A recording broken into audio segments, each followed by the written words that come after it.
Hello, everyone, and welcome to another episode of the Styling Advisory Podcast. I'm your host, Sarah Cohen, and today I am joined by two of my favorite people in the world, Erin and Carla Mathis. Welcome, ladies. Thank you. Hello. Thanks, Sarah.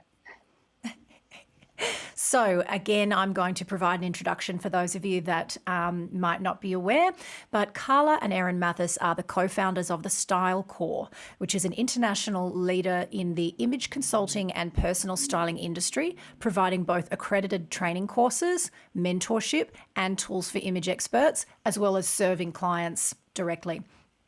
Now, Carla is one of 30 image masters globally and co-author of The Triumph of Individual Style, known as the Bible to the image industry. I personally love this book and it absolutely changed the way I think about clothing. This book has been used as the curriculum actually in universities like FIT, FIDM and Cornell.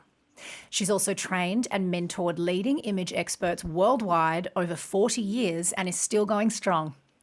Carla and Erin were recently in Malaysia training image consultants from a number of countries at the International AICI conference. Now, Erin is a style coach and TEDx speaker who created Your $1 Million Look, an online style coaching program for individuals, plus an apprenticeship path for virtual styling. Now, I first met both of the ladies in LA at one of their courses in 2015.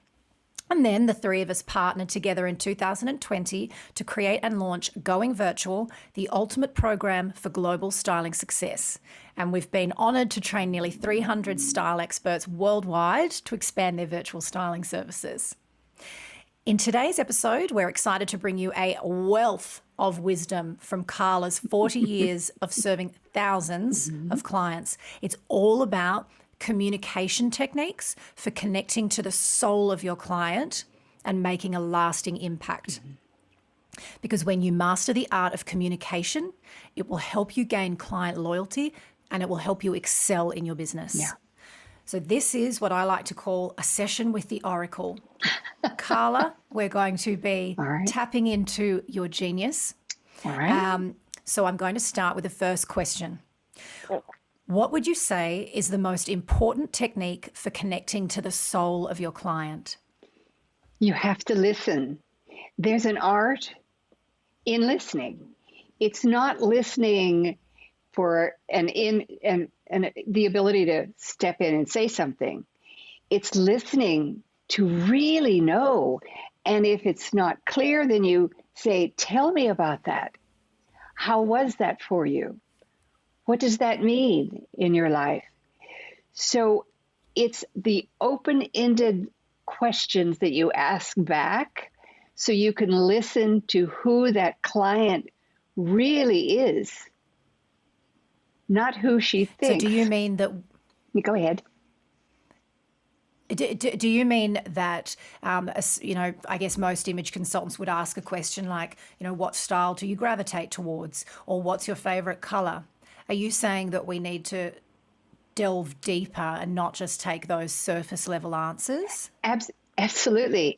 I don't really care what they think they need necessarily, but I do care that when they leave my session, they are able to articulate who they are on a deep soul level. They're able to articulate what is special about them and unique about them and precious about them.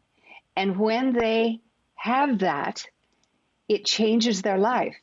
So I'm all about helping my client move into a new dimension of being, some place they never thought they could be. So how do I go? Why do I care?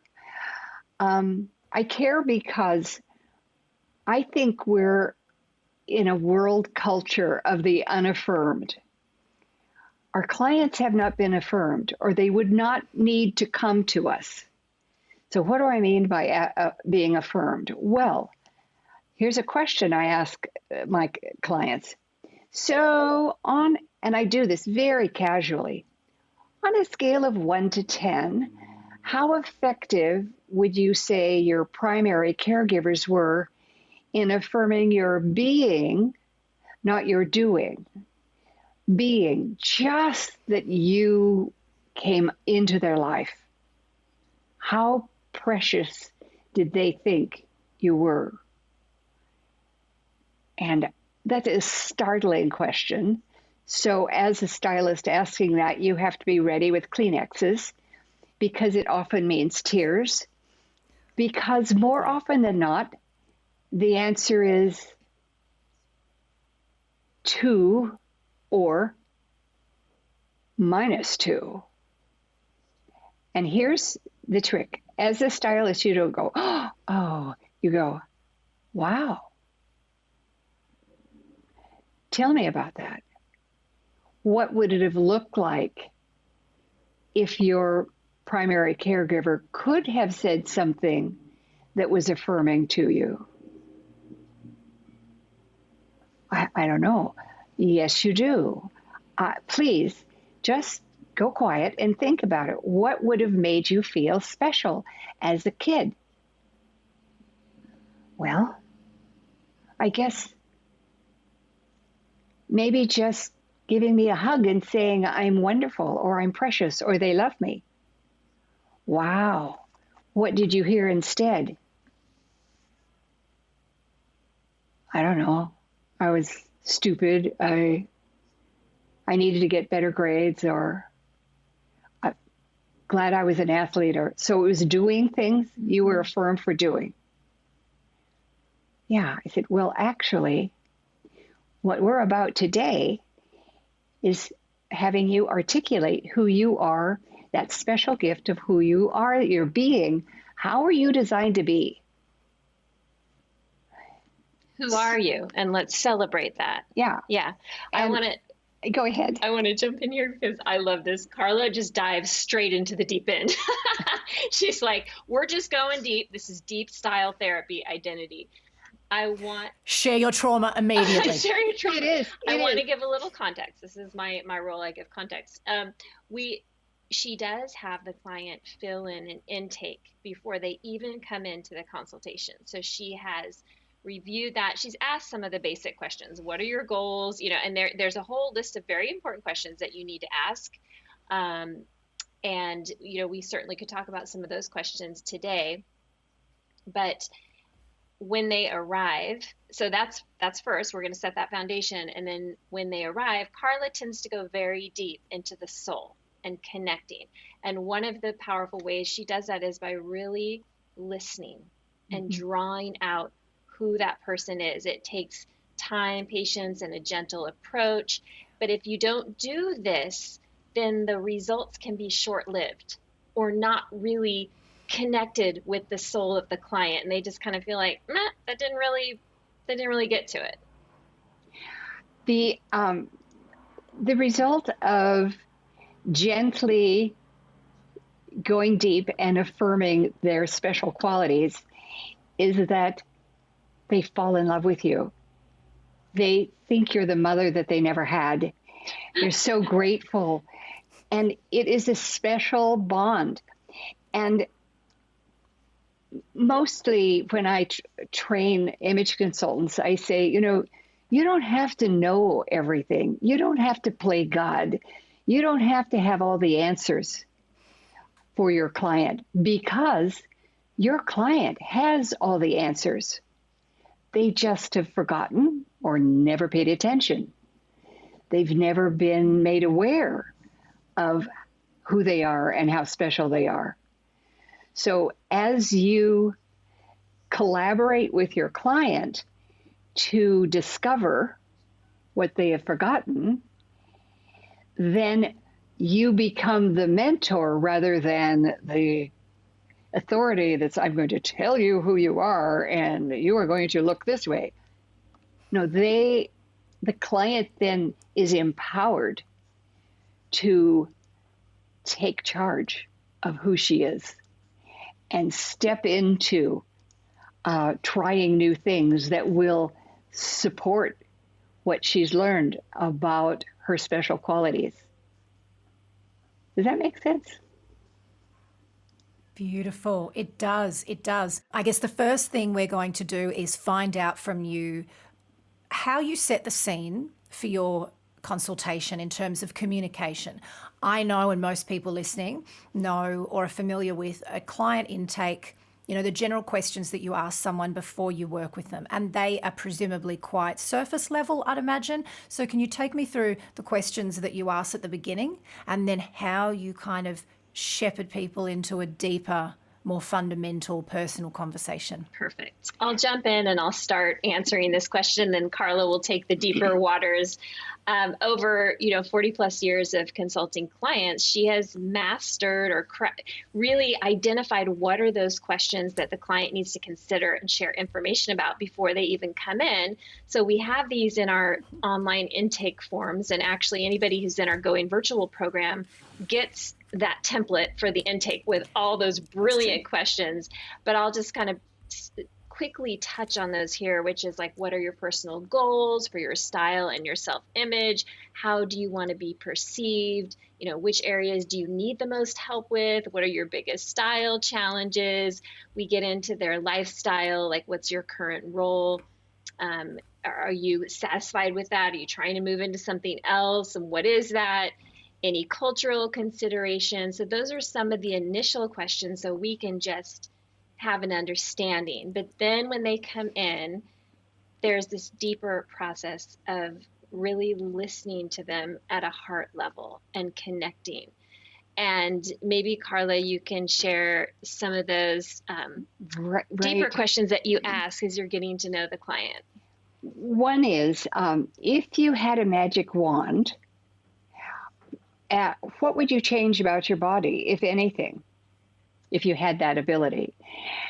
And it's amazing what the answers could be. There was one woman, Nancy, who said, well, my body's okay down to my waist, and then it is terrible. I hate my thighs. I hate my stubby legs. And I went, wow. So tell me about that. When did you start feeling not okay about the way your body is? Well, my mother would say, it's too bad you have Aunt Thelma's thighs. And I went, wow, ooh. So actually that's saying that you're not okay. Mm-hmm. Yeah.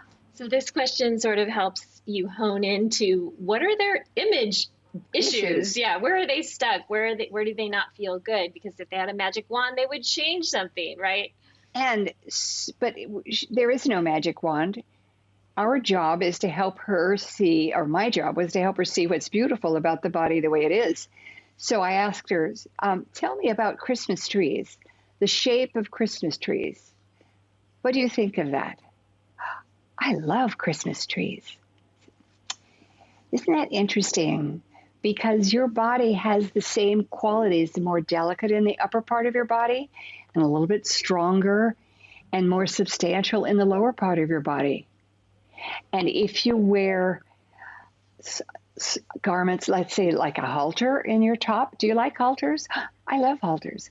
And then a skirt that's flowing and has a little bit of movement that goes over your thighs in a beautiful, voluptuous way.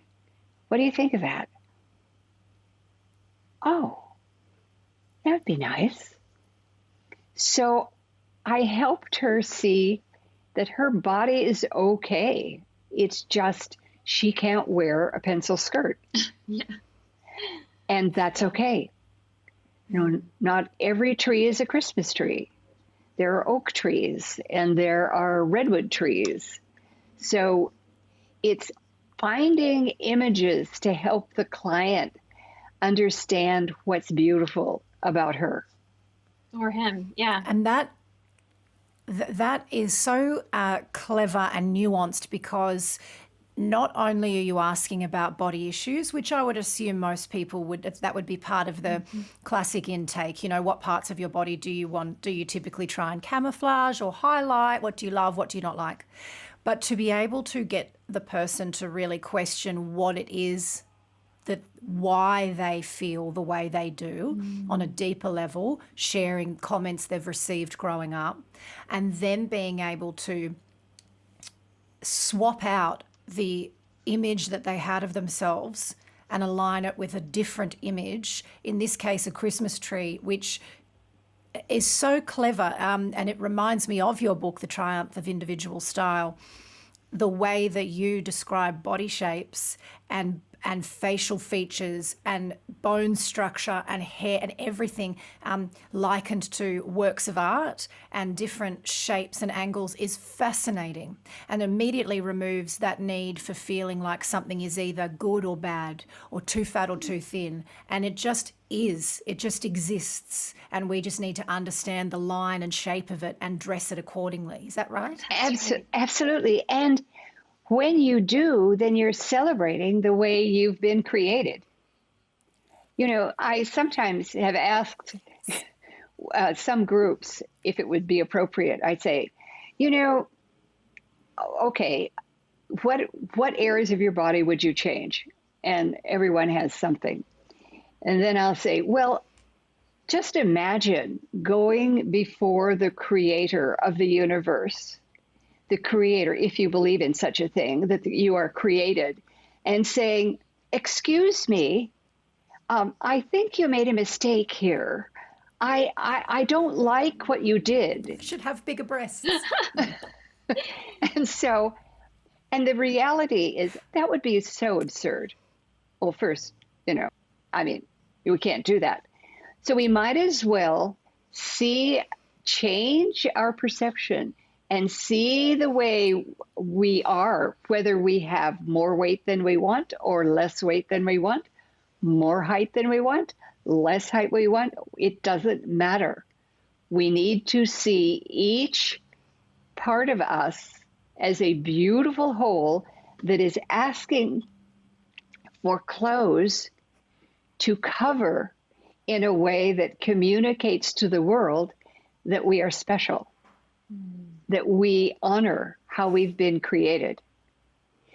And when we give that to the world then goes, wow, I want to know you. So it is so important to help our client shift. And we do this by visual imaging. We don't say, oh, well, your thighs are great. No, we say you have this beautiful, sensual curve throughout your body and I say it in a way that's so luscious. It's like, oh, yum. It's called the language of affirmation, right? Yeah. We're not going to say, you have these huge thunder thighs. You're going to say you have these luscious, full, curvy, strong. Yeah, we want to feminine. Give them new words to describe their bodies so they can love it. So, and then the result of that is that your clients really want more. They love that. They want to know how to create their images, the clothes in their closet in a way that celebrates who they are. It can balance who they are. With visual harmony. But right. First let's help our clients celebrate who they are and how they're made. But this is where it's different. And this is kind of the reason I wanted to have this discussion, because when you can ask all the questions, and you can be the best personal shopper, personal stylist, color analysis expert in the world, but the change that you provide for your client will only last so long unless they feel intrinsically like something has shifted in their mind. It's not enough to give them great outfits. You also need to provide the environment for them to truly believe in themselves. And that is the art of communicating with heart. And that is where, Carla, you are in a league of your own, because without almost saying anything, some would call it witchcraft, you are able to get people to not only share or identify the challenges that they have, the body issue blocks, the personal sort of self-esteem challenges, but then in that mindset shift, shifting a mindset is not an easy thing at all. And particularly not if you're not a psychologist, but the way that you communicate and connect with people somehow facilitates that. That is the magic. Reveal your sorcery. Well, it really has to do with the questions we ask and the ability to listen to not only what is being said, but maybe unsaid. So, And it might take some practice. It will take practice. Let's just clarify. Carla's practiced for over 40 years.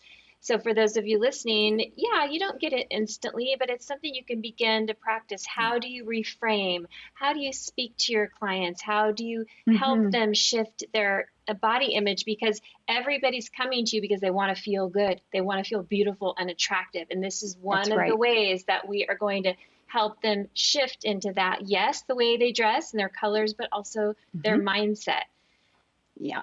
One thing that to help, another question I ask is, describe an outfit you loved as a child. And if they say, I can't think of one, that's a clue that their early childhood was either chaotic or not completely positive. But we won't go into that since we're not therapists. I will then say, but it's a clue.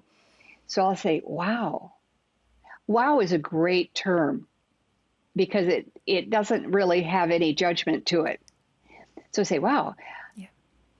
Then imagine one.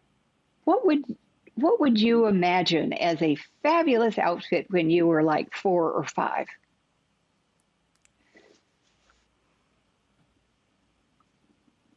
Okay. And I had one client say, it would be Pippi Longstockings with all the striped socks and pigtails coming out of my head.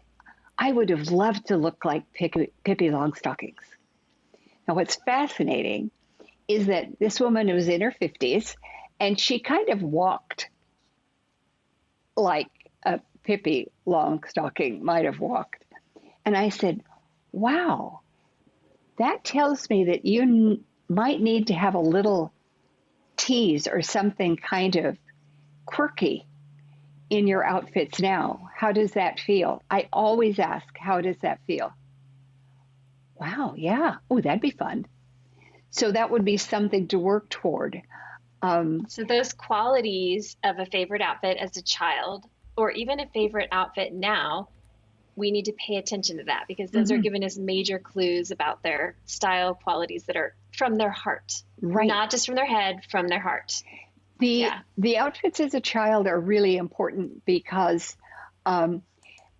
children haven't bought into the I need to be syndrome, which as adults we have bought into that, which is okay. But a child it's pure. So we need to bring the qualities that they loved as a child in appropriately into their modern age now. A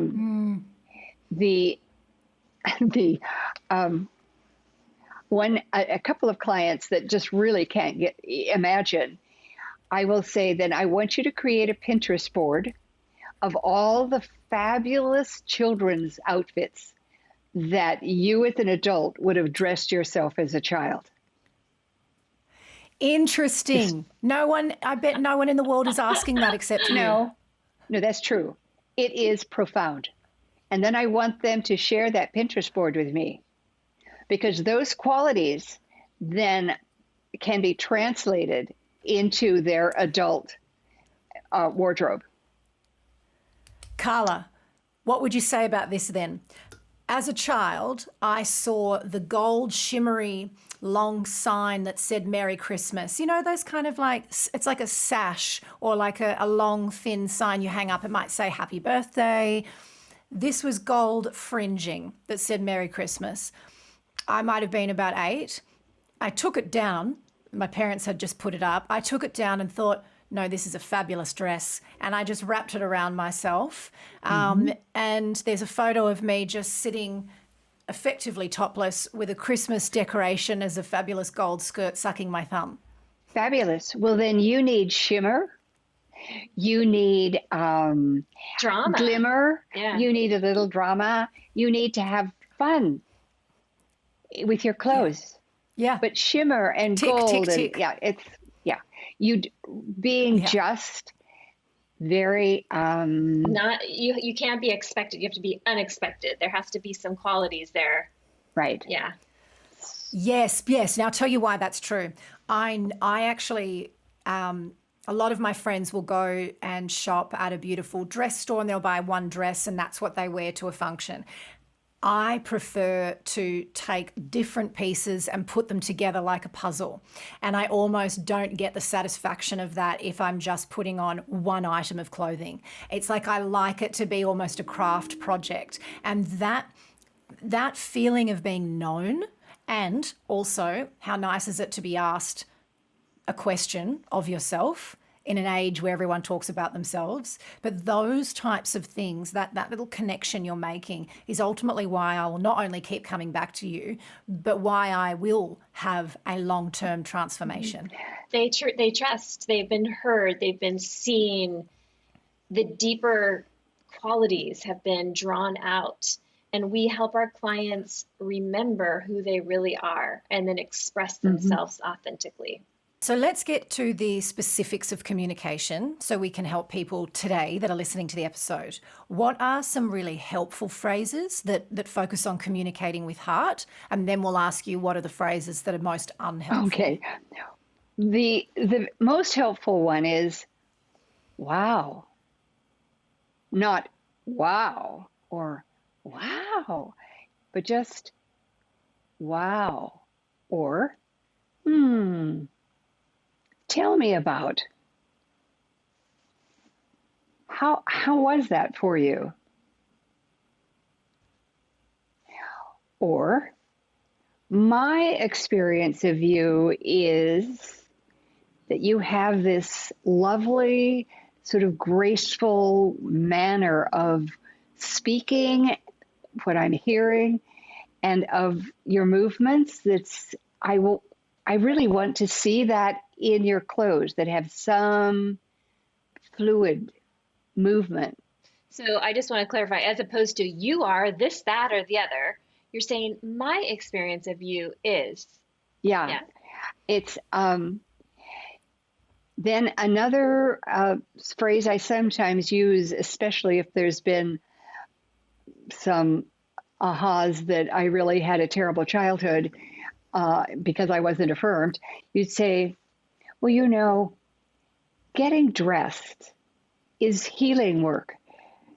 In other words, as you dress for the person you are created to be and feel beautiful about your body as it is now by the way you put on your clothes, it's healing. It gives you a sense of being just okay and quite all right with who you are. So know that clothing is really important. So then there's some helpful phrases just about like styling when you're guiding them through style. Right. Rather than saying what you need to do, I say,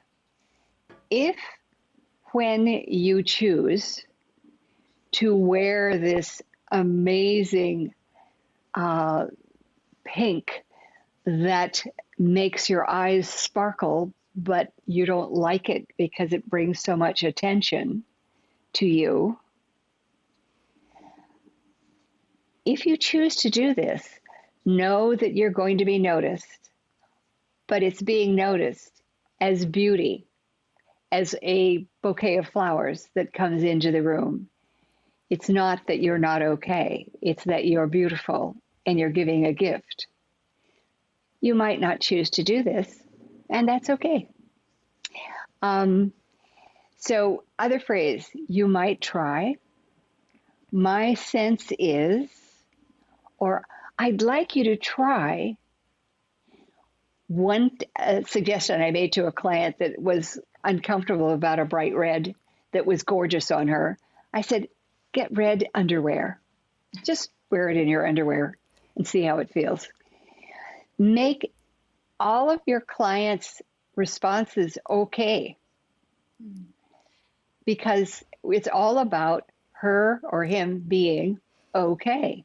So rather than saying you need to do this or that, you can say, I would suggest this because, and you give them the reason. When you do that, it's going to make you glow, or, make you more vibrant, or I encourage you to do this if you decide at some point.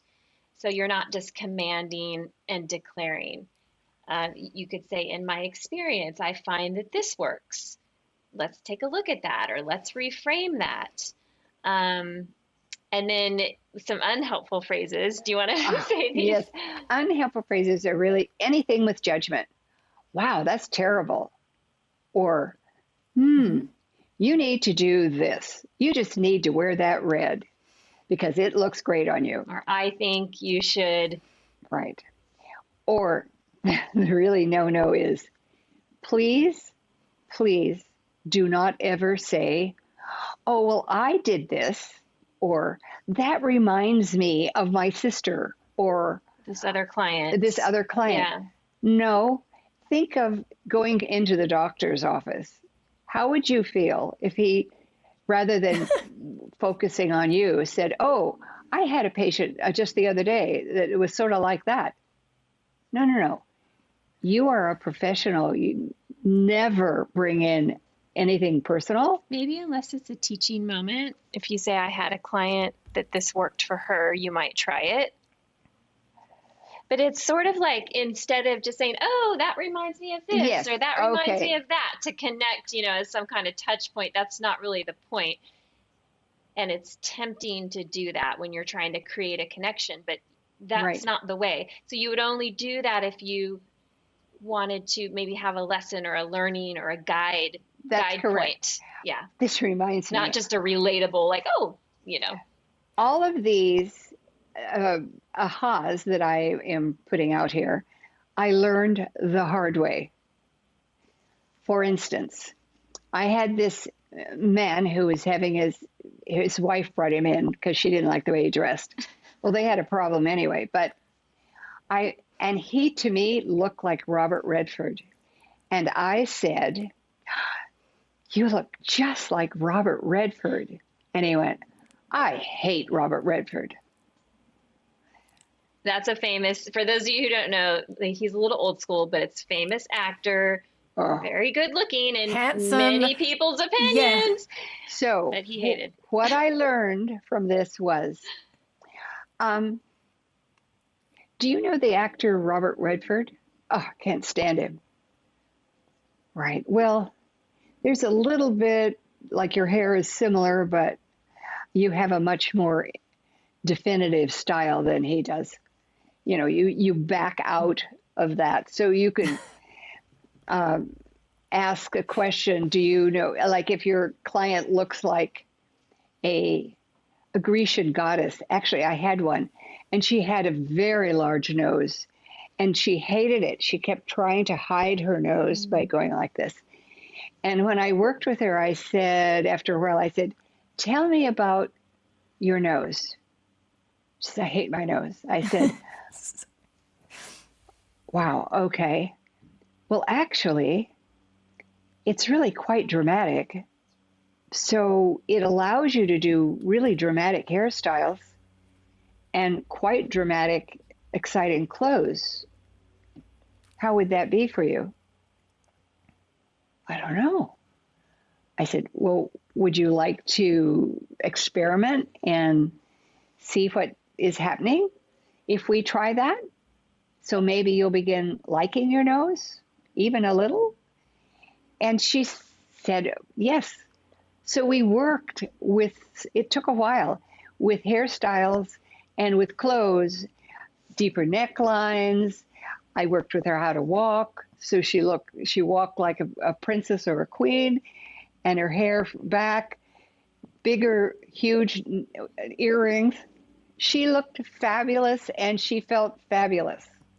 So it's not an overnight thing usually, but at least the initial consultation will start the wheels turning. that maybe they're okay. Okay, so I think the last question I wanted to ask is about the biggest mistakes that you're seeing, or the areas for improvement. Carla, what do you think personal stylists and image consultants can be trying to focus on or avoid to build a successful business? When it comes to communication specifically, yeah. When it comes to communication, well, actually, I think the biggest issue is the stylist who thinks she has to know everything. So she has to be the expert. Well, yes, she needs training. She needs some foundation, but then she can't know everything. She can't know everything about everybody, but she can dig deeper to mine the beauty in each client, to become the mentor, to pull out what that client has forgotten, to help that client express who she's remembering that she is. So it's giving the client a picture of possibility and referring to the client, always checking in. How is that for you? Does that resonate with you? How would that be for you? And when they say, yes, I love that, then you know you're on the right track. If, for instance, she says, no, then you say, then we need to find some other way of looking at this, because you do know what is beautiful for you.